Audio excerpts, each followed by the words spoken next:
Batteries here that we need to talk about. So, first thing in the morning, some breakfast and TikTok.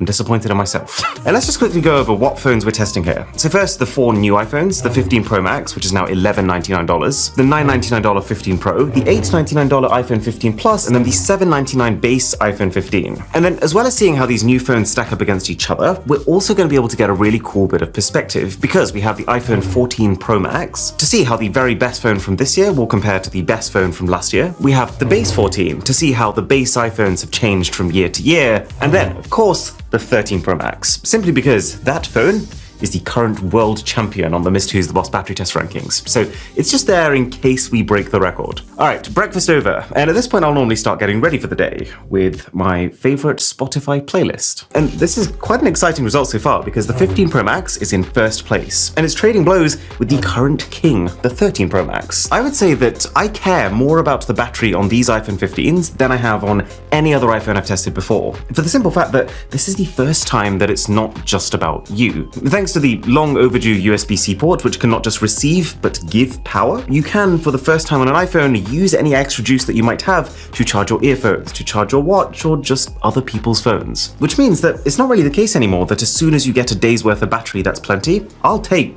every drop I can get. Okay, so we are 2 hours in now.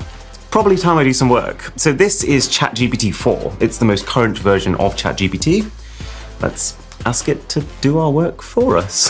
If you haven't played around with GPT-4, by the way, very fun tool. Like, just as a joke, I'm asking it right now to give 100 reasons why cats are better than dogs, and it's doing it. So looking at the current percentages, what's very exciting here is that the 15 Pro Max is just now ever so slightly edging out every single other phone on this test. What's not as exciting is that the smaller Pro is in last place. We're gonna dig into this in a minute because I have a theory, but for now, time for a Zoom meeting with myself.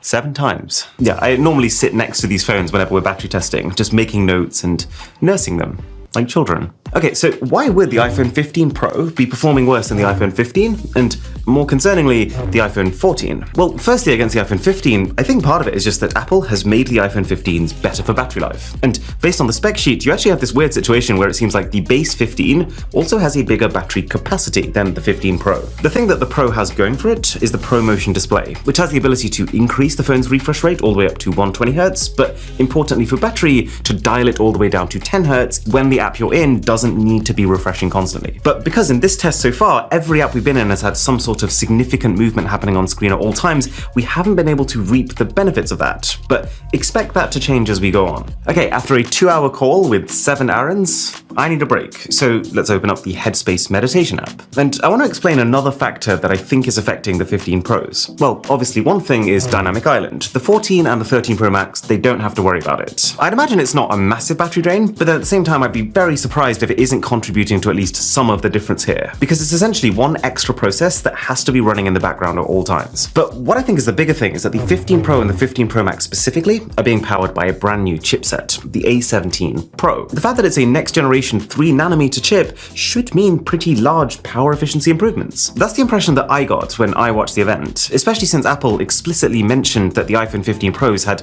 the most efficient CPU ever, and that the efficiency cores in the chip, which run when you're not doing anything particularly demanding, are 3 times more efficient than the competition. But then clearly in practice, the battery gain is not as much as we initially thought it would be, just because a lot of that extra headroom generated by the efficiency is erased by the push to get more performance out of the chip. Now let's just quickly move on to cameras, which is where I spend a lot of my time recording. Now, this hit to power efficiency is not my ideal. Like I was saying earlier, that with these phones in particular, I want that battery. But what does make me feel slightly better about this is that it looks like the battery life of the 15 series is still looking better than the battery life of the 14 series. The 15 Pro Max is beating the 14 Pro Max and the 13 Pro Max, mind you. And then the base 15 is absolutely destroying the base 14. And also just the fact that for the first time, it looks like Apple's making a big push to try and create this exclusive lineup of console games that will also play on these iPhone 15 Pros. There's only 4 games that have been officially promised so far, but if that gets delivered on in a big way, then that would be one of the few things that would make me okay with them prioritizing the bump in graphics power instead of pushing for endurance from the last generation. I suppose the other thing to bear in mind as we move on to YouTube, which is usually where our content ends up after we film, is that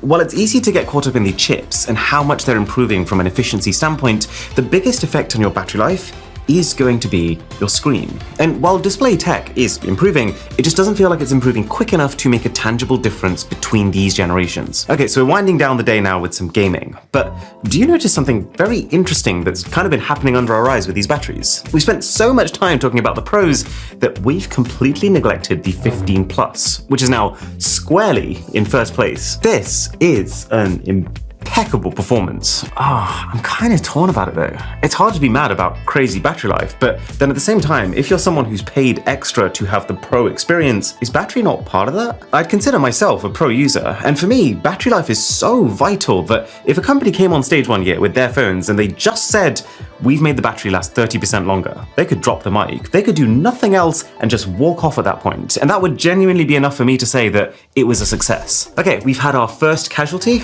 and we are about to have our second. Bear in mind that for this test, Wi-Fi is on, Bluetooth is on, and the screen brightness is pretty high. The phone's speakers are off, so obviously the exact amount of battery life that you get will vary, but I've tried to calibrate it in a way that's more similar to a normal day in the life, as opposed to our past battery tests, which have been on the heavier use side. I can't believe how long this has been going on for. I am genuinely exhausted. But what makes me feel slightly better is that when I do hit the hay, I can do so with my 8 Sleep Pod, after a pretty long trip to America. It has a cover that fits over your bed, like any fitted sheet, and what you're seeing on these phones is the app that comes with it. The key perk being, it's temperature controlled. It's set to my perfect temperature, so I don't need to worry about having a loud fan next to my face. And then as you go through the night, it'll automatically adjust this temperature to make sure that your body hits all the important sleep stages. And then it also tracks your sleep and gives you detailed stats about how you slept and how you could improve. Like, this is mine from yesterday. Let's not dwell on that.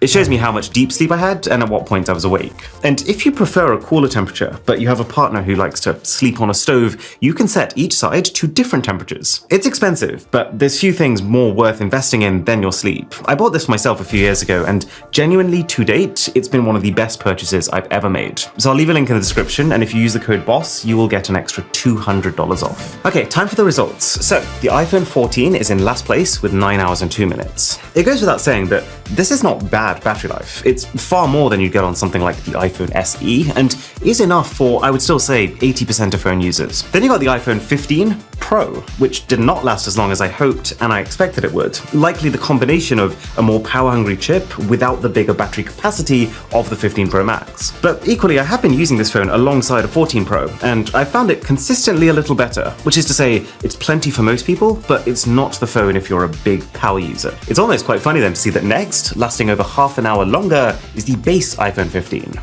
What do you think to this? I mean, it's obviously really good battery life for a base iPhone, maybe the best ever, but am I the only one who feels like if there's one thing that the pros should have over the base versions, that it is battery? Next up then, lasting basically an hour longer, is the iPhone 14 Pro Max. I've used an iPhone 14 Pro Max for the last year as my main phone, and it's been, I would say, enough for my high-powered needs almost all the time. There's definitely been a couple of occasions where if it had just lasted that extra 5% longer, I could have made a phone call that I really needed to, or got one more round of a game in before needing to charge. But generally speaking, I've had a good experience. And then the 13 Pro Max, which honestly has not once caused me problems. I'm not surprised to see it in front of the 14 Pro Max, since that also reflects my day-to-day experience with the phone. What that means though, is that yes, the 15 Pro Max is the best performing Max phone so far. This is an extremely strong run that it's had, and the result makes sense. I mean, the battery capacity on this Pro Max is a full 35% bigger than on the smaller Pro, so